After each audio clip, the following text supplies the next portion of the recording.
रात के ठीक 2:17 हो रहे थे। दिल्ली की सड़कों पर पूरी तरह सन्नाटा था। न कोई गाड़ी न कोई इंसान। बस एक आवाज थी जो धीरे धीरे अंधेरे में तैर रही थी। बचाओ, मुझे यहां से निकालो। अजीब बात यह थी कि वो आवाज हर मिनट और पास आती जा रही थी, जबकि वहां कोई चल ही नहीं रहा था। उसी रात 4 लोगों की लाशें मिलीं। सबकी आंखें खुली हुई थीं। चेहरों पर ऐसा डर था जैसे मरने से पहले उन्होंने कुछ ऐसा देख लिया हो जो इंसान नहीं देख सकता। यह घटना थी उत्तरी दिल्ली के कश्मीरी गेट के पास मौजूद 100 साल पुरानी लाल कोठी की।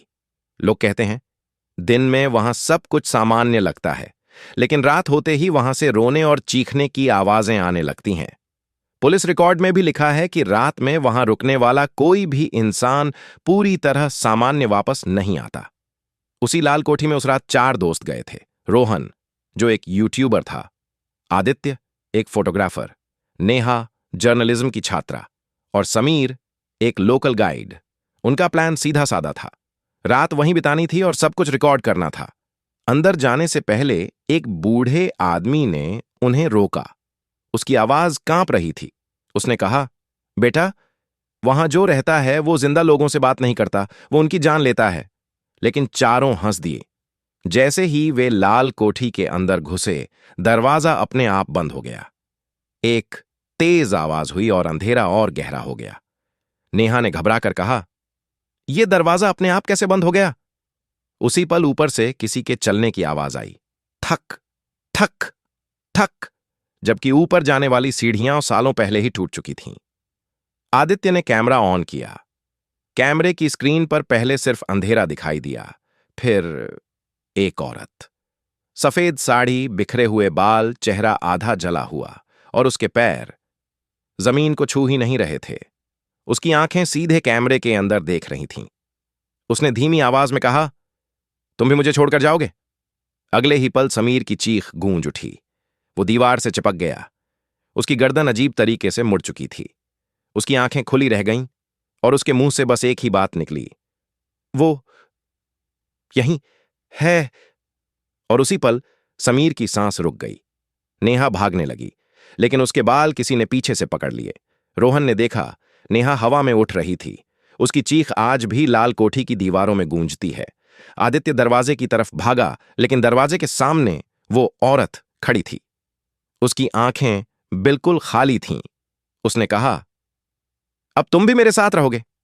सुबह जब पुलिस वहां पहुंची तो चारों की लाशें अंदर पड़ी थीं। दरवाजा बाहर से बंद था।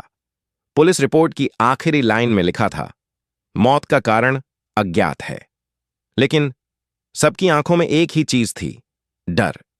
आज भी अगर कोई रात के ठीक 2:17 पर उस लाल कोठी के पास रुक जाता है तो एक आवाज आती है, अब बारी तुम्हारी है। और कहा जाता है, जो भी उस आवाज का जवाब देता है वो अगले दिन कभी नहीं मिलता।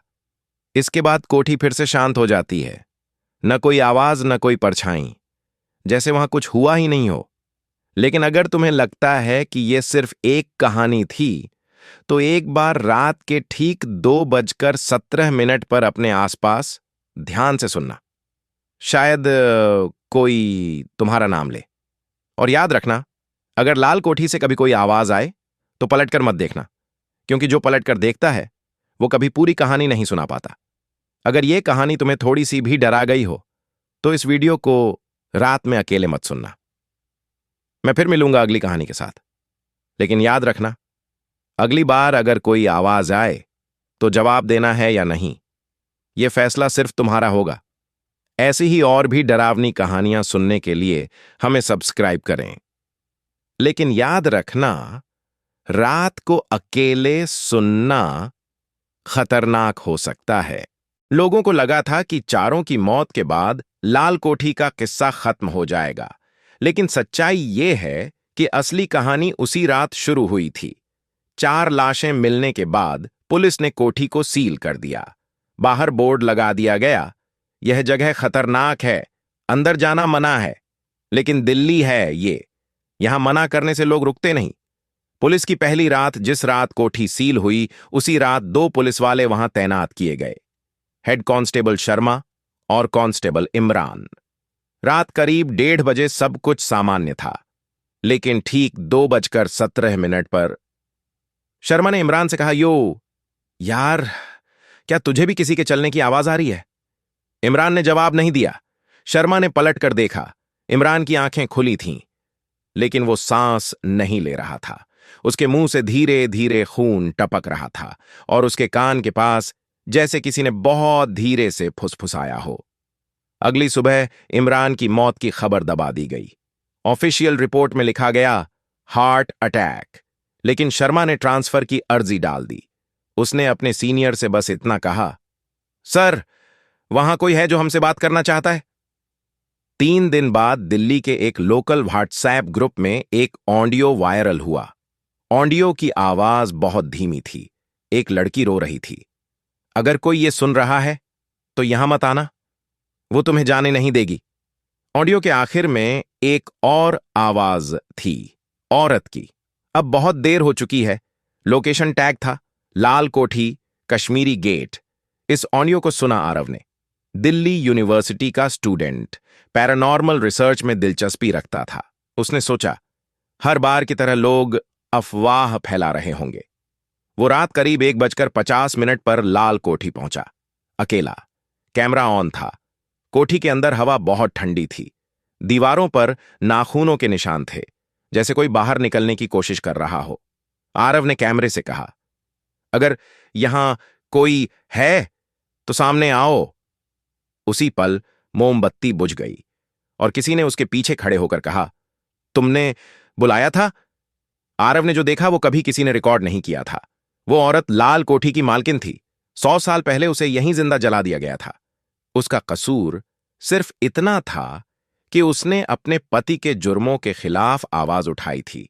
मरते वक्त उसने कहा था, जो भी यहां आएगा वो मेरी कहानी सुनेगा और फिर यहीं रहेगा।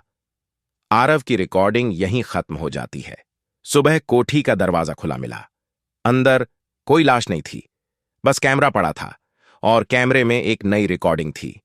आरव की आवाज नहीं, बल्कि एक औरत की। अब मैं अकेली नहीं हूं। अगर तुमने ये कहानी यहां तक सुनी है तो एक बात समझ लो, लाल कोठी सिर्फ मारती नहीं, वो गवाह बनाती है हर उस इंसान को जो उसकी कहानी सुनता है, और गवाह कभी बाहर नहीं जाते। आज रात अगर ठीक 2:17 पर तुम्हें लगे कि कोई तुम्हारे पास खड़ा है तो पीछे मत देखना, क्योंकि हो सकता है अब अगली कहानी तुम्हारी हो।